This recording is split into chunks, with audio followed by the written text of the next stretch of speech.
I was basically a dummy, and somehow the emperor handpicked me as his consort. On our wedding night, the second he took off his robe and sat down on the bed, I straight up lunged at him and kissed him, full-on drooling. Is this how newlyweds kiss, big brother? He grinned like a total fox and grabbed my hand. Not quite. How about I show you how it's done? I'd always been different from other kids. The nice way to put it? Not the sharpest tool in the shed. The real talk?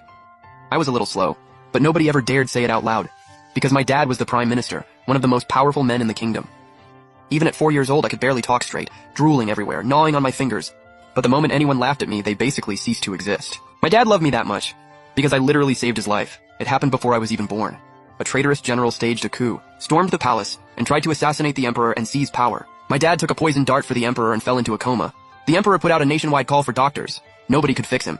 Then a reclusive mystic showed up at our estate and said he needed to take a fragment of soul from one of the children in the household, and my dad would be healed. At the time, the only kids in the house were my older brother and me still inside my mom, fully term but not yet born. Past due actually just hadn't come out yet. My brother was the firstborn son, carrying the whole family's legacy on his shoulders. So that fragment of soul had to come from me. My dad woke up, and 3 days later I was born. According to my brother, I looked totally normal at first. Thanks to my mom's killer looks, I wasn't bad either. If anything stood out, it was just that I always had this huge grin on my face. Drool absolutely everywhere. Everyone who saw me said, "This kid's always smiling. Fair-skinned, pretty little thing. Total beauty in the making." But then I hit 2.5 and still couldn't talk.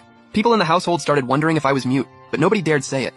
Nobody except my dad, who would just gently pat my head and say, "My little Aining is a late bloomer. Great things take time." The day I finally spoke happened to be the emperor's birthday banquet. My dad brought my mom, my brother, and me to the feast. The emperor spotted me in my dad's arms and laughed. "Look at her, she's grown into a little lady." My dad bowed before the emperor. I slipped out of his arms, wobbled forward a few steps and said my very first words, "Long, long, long, live." Ha ha ha ha ha. Reward her! Reward her! Reward her! The emperor was absolutely delighted. He waved his hand and gifted 10,000 taels of gold, then issued an imperial decree making me a princess. My dad, seeing me speak for the first time, burst into happy tears. From that day on, I slowly started talking, but I still wasn't like normal kids. I spoke super slowly with slurred words, and I tripped over my own feet constantly, which just kind of confirmed it. Yeah, I was a little slow. But honestly, I've always had crazy good luck. I guess that's what they mean by blessed are the simple. I remember this one year there was a brutal drought, no rain for a whole year. Crops were completely wiped out. People were sick and dying left and right, and petitions were piling up on the new emperor's desk. That day, I don't know what got into me. I just absolutely refused to let go of my dad. Threw a full tantrum until he had no choice but to bring me along to greet the emperor. I waddled right up to the sick emperor's bedside, touched his forehead and went, "Ow, that's so hot." Rain! Rain! Come on, rain! I remembered my mom saying if you get caught in the rain, you'll catch a cold. If it rains on Emperor Uncle, his forehead won't be burning anymore. The second I said that, the wind picked up outside. I got so excited, laughing and pointing at the window. "Look, look!" Then it rained for a whole week straight. The drought ended, the emperor got better, and I got another title, Princess Fu Hui, meaning doubly blessed. I had no clue what that meant. All I knew was my name was Fu Lining. Because of that drought miracle, the emperor saw me as his lucky charm. He gave my dad special permission to bring me into the palace, so I ended up at basically every royal banquet. The first time I met Si Jingcheng was in the imperial garden. I was wandering around on my own, spotted someone standing in the corner and thought it was my brother. So I went running over, no coordination whatsoever, and face planted right in front of Si Jingcheng. Jingcheng helped me up. I looked up at this boy who was way older than me. He had sharp features and intense eyes. But when he looked at my goofy self, he actually cracked a small smile. I don't remember what happened after that. All I know is that day in the imperial garden, I saw someone more beautiful than any celestial being. The next time I saw Si Jingcheng was 2 years later at the emperor's birthday banquet. "Lining, come here, ha ha ha! Help me find who else here deserves a long live today." I had zero idea what that meant. I just stared at the emperor, completely confused. I guess my look was so pure and clueless that he couldn't even tell I was lost. He gently patted my hand and said, "Go on down and take a look." I bit my lip, totally blank. Looked around, didn't know a single person, except for Si Jingcheng in the corner. I'd seen him once before, so I happily ran over to him and poked him in the face. The emperor burst out laughing. Perfect! Lining always gets it right. I had no idea what was going on, but everyone was happy and laughing, so I got happy too. I was smiling so hard the drool started coming out. I did not want my beautiful celestial boy to see me like that, so every time it slipped out I quickly sucked it back in. After that whole thing, Si Jingcheng, who had been basically nobody before, suddenly appeared on everyone's radar. He stepped into the spotlight, and after the old emperor passed, he successfully took the throne. Tons of noble girls were trying every trick in the book to get close to him, but he couldn't care less. He kept showing up at our estate every other day. In front of everyone else, he was cold, ruthless, stone-faced, never let anything show. When girls swarmed around him trying to get his attention, he just iced them out, but his soft side, that was all mine. Still, I found him a little annoying sometimes, because he was always bugging me, forcing me to practice writing his name. Way too many strokes, way too hard. I threw down the brush and pouted in protest. Okay, yes, you don't have to write it then. Ninger, just stay by my side forever, that's all I need. I looked up into Si Jingcheng's eyes and giggled, bumping my head against him. Then I ran to tell my dad that besides him, I also wanted to stay by Jingjing Big Brother's side forever. But the second my dad heard that, His face went dark, and he headed straight to the imperial study that same night. Your Majesty, Lening has the mind of a child. This old servant begs your Majesty, and you please stop pursuing her. Ever since Si Jingcheng took the throne, he'd been asking my dad non-stop for permission to make me his empress. But the inner palace is a viper's nest. If I sat in that position, I'd be eaten alive. Under my dad and brother's strong pushback, they had settled on Lady Yang Qing-shui, daughter of the Minister of Works, as empress. Si Jingcheng, who was normally unshakable, heard my dad's request and let a flash of frustration cross his face. Prime Minister, this is my genuine love for your daughter.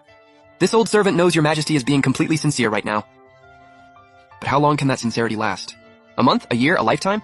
My dad, in that moment, threw every rule of court etiquette out the window. All for my happiness. This old servant knows full well how much your Majesty adores Lining. So there's something I cannot hide from you any longer. Your Majesty, Lining is not like other people. That rumor you heard, and it's true. My daughter was actually slow. The secret my dad had kept his whole life. He finally let it out. Would you really take a slow girl into your inner palace? Si Jingcheng froze. He didn't answer. My dad gave a sad little laugh. Throughout all of history, what emperor would willingly marry someone like that? That'd be a joke for the whole kingdom. Looks like his Majesty's feelings for Lining aren't that real after all. Si Jingcheng had already reassured my dad more than once that he would never let me suffer even a little. He was basically one imperial decree away from proving it. This old servant knows your Majesty's heart is true. But Lining's mind is pure and simple. The inner palace is full of snakes. It is no place for Lining to live peacefully. Si Jingcheng sighed, his first time truly resenting his own throne. Why did he have to be emperor? If he were just a free-spirited prince, he could have protected his Ninger easily. But after the prime minister was gone someday, who would look after Ninger then? Si Jingcheng's words hit my dad right in the heart.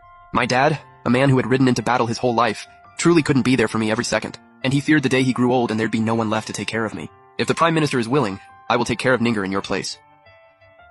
I give you my word, inside this palace, Ninger will be safe, happy, and completely carefree.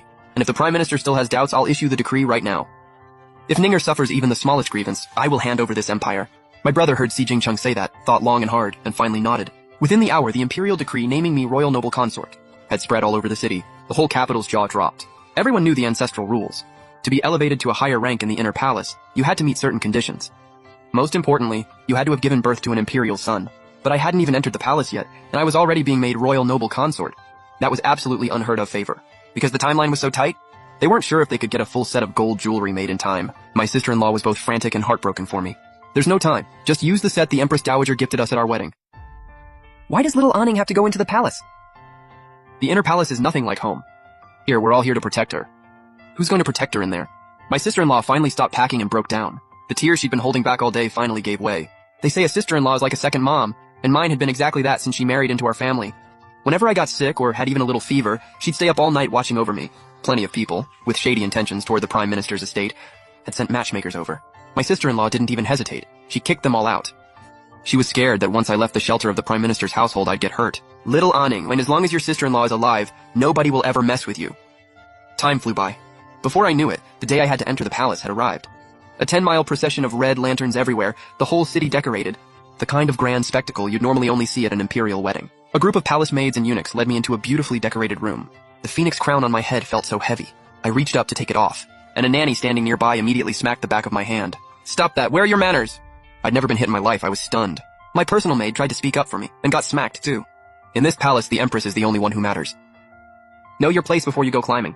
I was terrified, tears started rolling down my face. But then I remembered, the night before my dad said today was a happy day. No crying. So I swallowed it and pressed my hands over my mouth. Then, from outside, came the happy, urgent voice of the Emperor. The palace staff hadn't expected him to show up early. Everyone froze. The head nanny snapped back to her senses first, shot me a vicious glare, and whispered a threat. I'm sure you don't want to upset His Majesty. Think carefully. Act accordingly.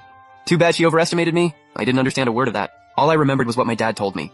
Always tell Si Jingcheng if something happens.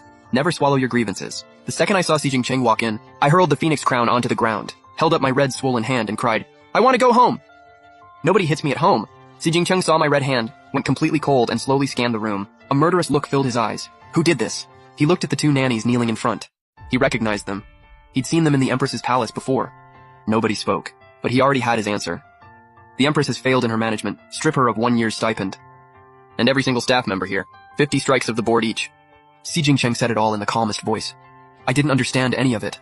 He just cooed soft words at me until I calmed down. By then, my earlier mood had totally melted away. I was starving. I'd gone without food all day, and I couldn't help but dig into the pastries on the table. You must be so hungry. Someone get in here. Have the imperial kitchen make some real food for the noble consort. Si Jingcheng always spoke to me in the gentlest voice. But that same soft tone made the kneeling staff tremble even harder. Once I was happily eating away with zero cares in the world, the emperor turned his gaze to the palace maid with a handprint on her face. Yingtao, tell me exactly what happened. Yingtao, shaking, told him everything. The noble consort hasn't eaten all day, and take her to rest first. Si Jingcheng didn't want me to hear what was coming next. But what he never considered was that I wouldn't have understood it anyway. After I left, the emperor's expression shifted into something cold and deliberate. Nanny Li, is it? Which hand did you use? That hand gets chopped off and hung at the empress's palace gate. Nanny Li, curled up on the floor, kept kowtowing, but it was already too late. The other palace staff quietly breathed a sigh of relief. Real glad they hadn't joined in on messing with the noble consort. Pass the decree. Li Mama crossed the line. Wipe out her whole family. Cherry protected her mistress. Reward her 2 years' salary. Everyone else gets 30 slaps. And just like that, Si Jincheng walked straight into the inner hall without even looking back. I'd already been waiting in there for a while. The second I saw Brother Jin walk in, I rushed over and asked if we could go back to the Prime Minister's estate. Don't worry, Lenning. Nobody's gonna mess with you here anymore. I just shook my head. It's getting dark, Brother Jin. I want to go home. Mama said I can't be outside when it's dark. Si Jincheng just burst out laughing.